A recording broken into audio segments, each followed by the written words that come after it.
Hello दोस्तों, कैसे हैं आप सभी। आई होप आप सभी स्वस्थ होंगे, अच्छे होंगे। तो गाइज, जैसा कि आप सभी को पता होगा कि हाल ही में मैंने अपनी एक ब्लॉगिंग जर्नी स्टार्ट करी है।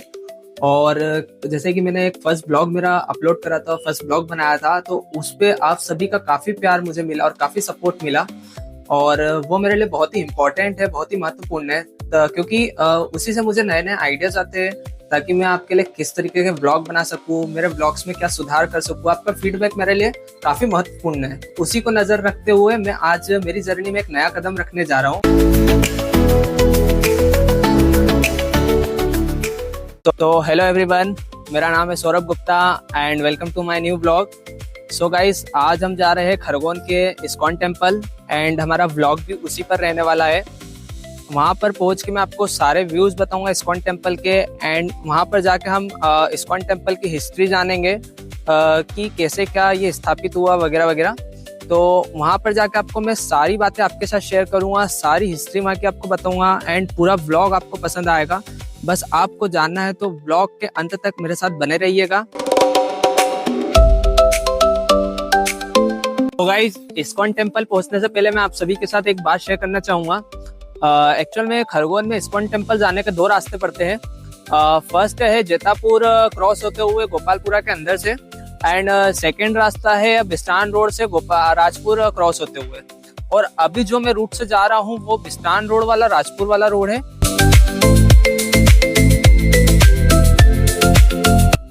है गाइस, हम इस्कॉन टेम्पल खरगोन आ चुके हैं, पहुंच गए हैं।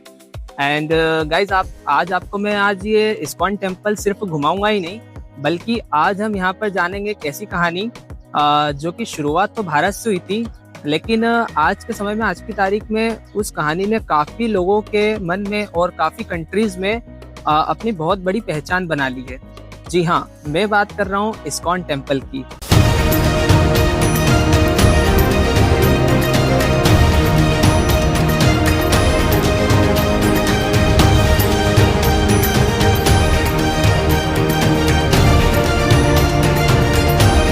तो दोस्तों, आपने कभी ना कभी तो सोचा होगा और आपके मन में कभी तो विचार आया होगा कि आखिरकार इस्कॉन टेम्पल की स्थापना हुई कैसे, आखिरकार इस्कॉन मंदिर इतना बड़ा ऑर्गेनाइजेशन बना कैसे, ये स्थापित कब हुआ, कौन से सन में हुआ, किस महापुरुष ने इस्कॉन को इतना ऊंचा बनाया। तो ये सारी डिटेल्स का जवाब आज आपको इस ब्लॉग में मिलेगा।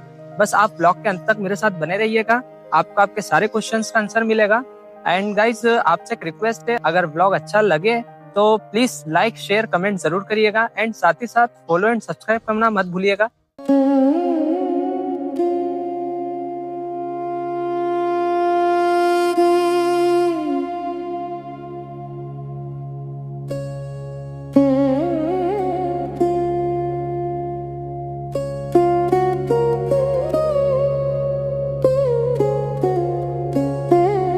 दोस्तों, मैं जैसे ही इस्कॉन टेम्पल के अंदर गया तो एक अलग ही अनुभव हुआ, एक अलग ही एहसास हुआ, क्योंकि जब मैंने चारों तरफ देखा तो इतना शांत वातावरण था। और दूसरी चीज, हर किसी को मैंने देखा बस महामंत्र का जाप कर रहा था, हरे कृष्ण हरे रामा रामा रामा हरे हरे। दोस्तों, इस कहानी के हमारे सबसे महत्वपूर्ण व्यक्ति है श्री अभय चरंडे भक्ति वेदांत स्वामी प्रभुपाद जी। इनका जन्म 1 सितंबर 1896 कलकत्ता शहर में हुआ। तो दोस्तों, बात है सन 1922 की, जब श्री प्रभुपाद जी मिले भक्ति सिद्धांत सरस्वती ठाकुर जी से। एंड ये वही पल था जब प्रभुपाद जी ने अपने जीवन में एक गोल बना लिया था कि जो भक्ति का संदेश है और शांति का प्रतीक है, वो अब उन्हें देश विदेश तक पहुंचाना है। भागवत गीता का ज्ञान देश विदेश तक पहुंचाना है। मतलब उन्होंने उसी टाइम एक मिशन बना लिया था, एक गोल कर लिया था कि बस अब उन्हें यही करना है, देश विदेश तक अपना भक्ति का संदेश पहुंचाना है, शांति का प्रतीक पहुंचाना है। और दोस्तों, खासकर सोचने वाली ये बात है कि ये कोई 1-2 साल वाली बात नहीं थी। इसमें प्रभुपाद जी ने अपने खुद के 32 साल लगाए हुए हैं अपने आप को तैयार करने में। उसके बाद सन 1965 की बात है, 1965 की। ये कहानी का सबसे बड़ा मोड़ लेने वाला साल है। यहाँ पर प्रभुपाद जी की जो उम्र थी वो 69 वर्ष के थे वो। और 69 वर्ष की उम्र में उन्होंने भारत से अमेरिका के लिए यात्रा शुरू की।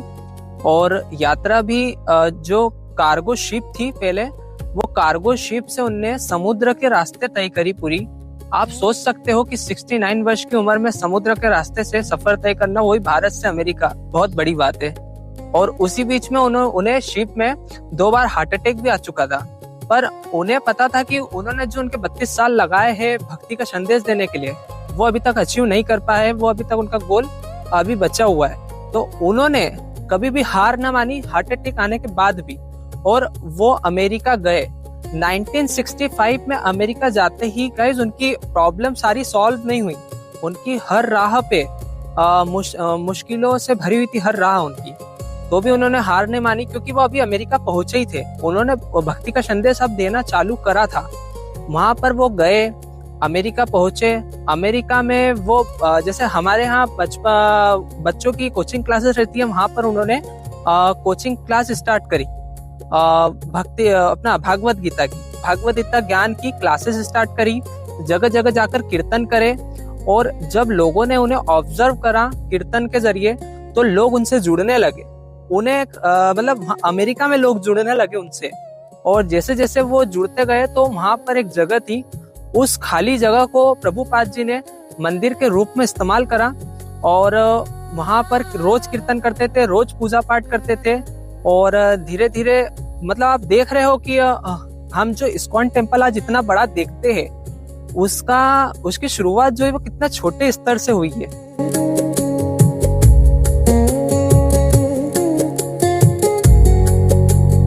तो गाइस अब हम बात करते हैं 1966 की। ये साल बहुत ही याद रखने वाला है आपके लिए भी, हमारे लिए भी, क्योंकि यही वो साल था जब जुलाई 1966 में प्रभुपाद जी ने न्यूयॉर्क सिटी में इस्कॉन टेम्पल श्री कृष्ण जी की स्थापना करी।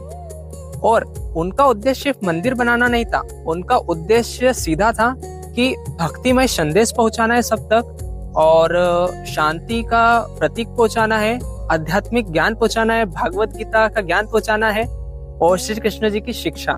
और 1966 से लेकर 1968 तक, ये बहुत ही इंटरेस्टिंग कहानी है यहाँ पर, क्योंकि 1966 से लेकर 1968 तक के बीच में बहुत सारे मूवमेंट्स हुए इस्कॉन ऑर्गेनाइजेशन में।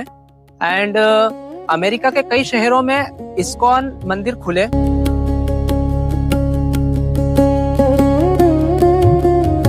अब हम बात करते हैं 1967 की।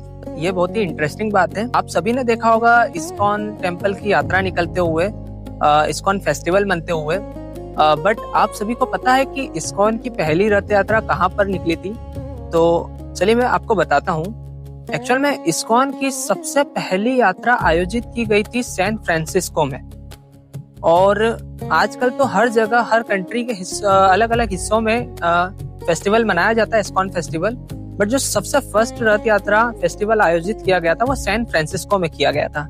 मतलब गाइज आप देख रहे हो, अब जो श्री कृष्ण जी की भक्ति थी, जो प्रभुपाद जी का जो गोल था, मतलब जो उन्होंने उद्देश्य बनाया था, वो उद्देश्य अब सिर्फ इस्कॉन तक सीमित नहीं था, इस्कॉन के मंदिर, छोटे छोटे मंदिरों तक सीमित नहीं था। अब वह संदेश रोड तक आ चुका था, सड़क तक आ चुका था, और हर छोटे से छोटा, बड़े से बड़ा बंदा श्री कृष्ण जी की भक्ति में लग गया था।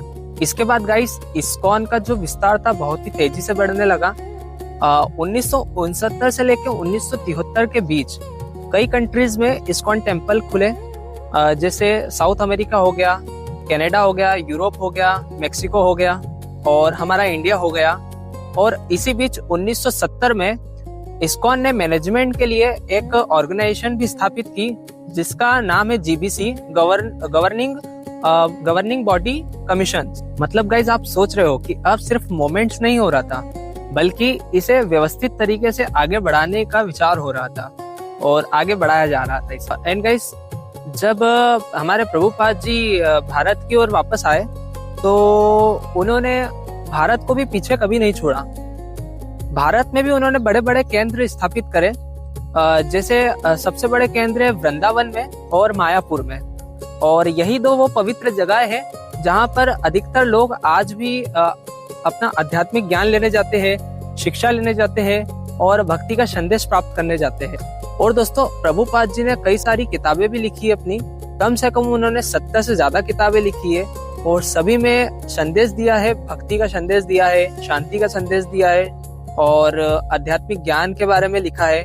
और उनकी सारी किताबें कई भाषाओं में अनुवादित है कि ये किताबें किसी भी कंट्री के किसी भी हिस्से में जाए, बस भक्ति का संदेश रुकना नहीं चाहिए। एंड गाइस, अब जो मैं बताने जा रहा हूँ, ये साल बहुत ही दुखद भरा था इस्कॉन के लिए, क्योंकि 14 नवंबर 1977 में हमारे प्रभुपाद जी का निधन हो गया था। उन्होंने वृंदावन में अपना शरीर छोड़ा और इस्कॉन के लिए वो समय बहुत ही दुखद भरा था। लेकिन दोस्तों, जो उनका उद्देश्य था भक्ति का और शांति का और आध्यात्मिक ज्ञान का, वो संदेश कभी नहीं रुकने दिया। उनके साथ जो जुड़े रहे उन्होंने चलाया और अच्छे से वो आगे बढ़ता रहा। मैंने अभी पता लगाया है कि जो इस्कॉन के ऑफिशियल इंफॉर्मेशन वेबसाइट है, वहां से पता लगा है कि आज की तारीख में इस्कॉन के दुनिया भर में 800 से ज्यादा टेम्पल्स बने हुए हैं। और दोस्तों, कहते हैं ना कि हर जगह की खूबसूरती बिल्डिंग नहीं होती, उसके पीछे छुपी हुई कहानी होती है। तो बस कुछ इसी तरीके की थी ये कहानी। तो दोस्तों, अगर मेरा व्लॉग आपको अच्छा लगा हो तो प्लीज लाइक, शेयर, कमेंट जरूर करिएगा एंड साथ ही साथ फॉलो एंड सब्सक्राइब जरूर कीजिएगा। तो दोस्तों, मिलते हैं हम हमारे नेक्स्ट व्लॉग में। तब तक के लिए बाय बाय, सी यू।